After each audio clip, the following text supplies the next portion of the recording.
نماز کے دوران ادھر ادھر کے خیالات بہت آتے ہیں، اس کا کیا حل ہے؟ براہ کرم رہنمائی فرمائیں۔ اللہ کے نبی صلی اللہ علیہ وسلم فرماتے ہیں کہ اذا نودی بالصلاۃ، جب اذان ہوتی ہے ادبر الشیطان وَلَهُ ذُرَات، تو شیطان کی خوف کے مارے ہوا خارج ہو جاتی ہے اور وہ بھاگتا ہے شہر چھوڑ کے۔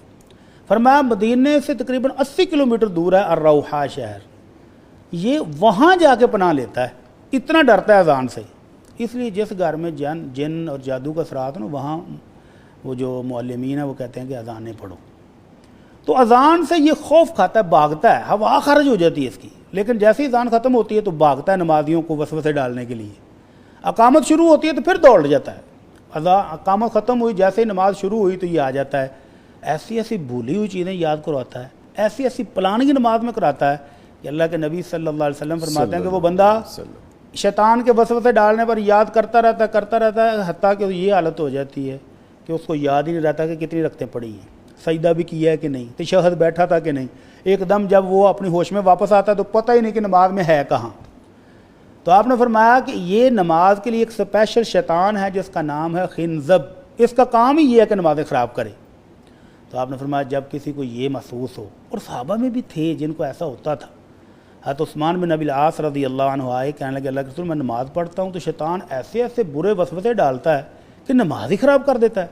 تو آپ نے فرمایا جب بھی وہ خنزب آئے آ کر نماز خراب کرنے کی کوشش کرے تو تم اعوذ باللہ من الشیطان الرجیم پڑھ کے تو بائیں طرف ایسے تھوڑا سا مڑ کے تھتکارنا، ہلکا سا لعاب ہوا کے ساتھ ادھر پھینکیں تو یہ ذلیل و خوار ہو کر بھاگ جائے گا۔ تو حضرت عثمان رضی اللہ تعالیٰ عنہ کہتے ہیں کہ اس کے بعد پھر میری نماز سیٹ ہوگی، پھر یہ آنا بند ہو گیا۔ تو اس کے نماز کے علاوہ بھی یہ شیطان جو ہے یہ انسان کو وسوسے ڈالتا ہے۔ صحابہ کرام آئے، کہنے لگے اللہ کے رسول ایسے ایسے خطرناک وسوسے آتے ہیں کہ زبان پر لاتے ہوئے بھی ڈر آتا ہے کہ یہ کیا میرے دل میں خیالات آ رہے ہیں۔ تو آپ نے فرمایا واقعی ایسے خیالات آتے ہیں؟ کہنے لگے جی ہاں اللہ کے رسول بڑے خطرناک خیالات ہیں۔ تو آپ نے فرمایا ذاک صریح الایمان، یہ ہے پکا اور خالص ایمان، صحیح پیور چیز یہاں موجود ہے تو شیطان چرانے آتا ہے۔ اگر دل میں ہو ہی کچھ نہ تو شیطان نے کیا لینے آنا ہے؟ تو تمہارے دل میں یہ خالص ایمان کی موجودگی کی دلیل ہے کہ شیطان وسوسے ڈالنے آتا ہے۔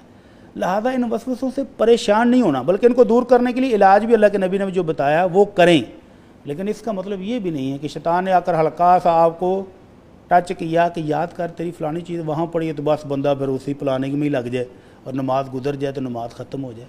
تو نماز میں پورا خشوع و خضوع رکھنے کے لیے ترجمے پر خیال کریں کہ میں پڑھ کیا رہا ہوں جی، اور یہ خیال کریں کہ میں کس ہستی کے سامنے کھڑا ہوں۔ ابھی میں اور آپ ایک دوسرے کی طرف دیکھ کے بات کر رہے ہیں، اگر ہم میں سے کوئی ایک بندہ تھوڑی سی توجہ ادھر کرے دوسرے بندے کا بات کرنے کو دل نہیں کرتا۔ تو اللہ کے نبی صلی اللہ علیہ وسلم فرماتے ہیں اللہ کی رحمت نمازی کی طرف متوجہ ہوتی ہے جب تک وہ نماز میں غور کر کے اللہ کے سامنے کھڑا ہے، اللہ سے التجائیں کر رہا ہے۔ جب وہ پوری طرح محو رہتا ہے تو اللہ کی رحمت بھی اس کی طرف متوجہ رہتی ہے، اور جب وہ خیالات کی وادی میں مگن ہو جاتا ہے، ادھر ادھر گیا، تو اللہ کی رحمت بھی پھر اٹھ جاتی ہے، وہ بھی سائڈ پہ ہو جاتی ہے۔ ٹھیک ہے، تو اس لیے اس بھائی کو ایک تو نماز کے ترجمے پر خیال کرنا چاہیے، اور یہ ذہن میں بٹھا کے کہ میں کھڑا کہاں ہوں، اللہ کے سامنے کھڑا ہوں، تو پھر اس کے سامنے کیسی گریہ زاری ہونی چاہیے، اس کو دل میں بٹھا کے نماز پڑھے تو وسوسے نہیں آئیں گے، اور اگر آ جائیں تو اعوذ باللہ من الشیطان الرجیم پڑھ کے بائیں طرف 3 دفعہ تھتکار دے تو انشاءاللہ یہ وسوسے آنے بند ہو جائیں۔ بڑی صاحب نماز کے دوران بھی کیا جا یہ سکتا نماز ہے؟ کے دوران ہی کا ہے، آپ نماز پڑھ رہے ہیں، نماز کے دوران ہی آپ اپنی بائیں جانب، ساتھی پر نہیں جو پساد کھڑا ہے بلکہ اپنے اس کندھے کی طرف بائیں طرف منہ کر کے ہلکا سا، اس میں کوئی لعاب زیادہ نہیں گرا، ہلکا سا ہوا کے ساتھ لعاب ہے، اس کو تھتکارنا کہتے ہیں۔ ٹھیک ہے، تو یہ شیطان کو ذل و خوار کر دے گا، وہ دفع ہو جائے گا۔ ٹھیک ہے۔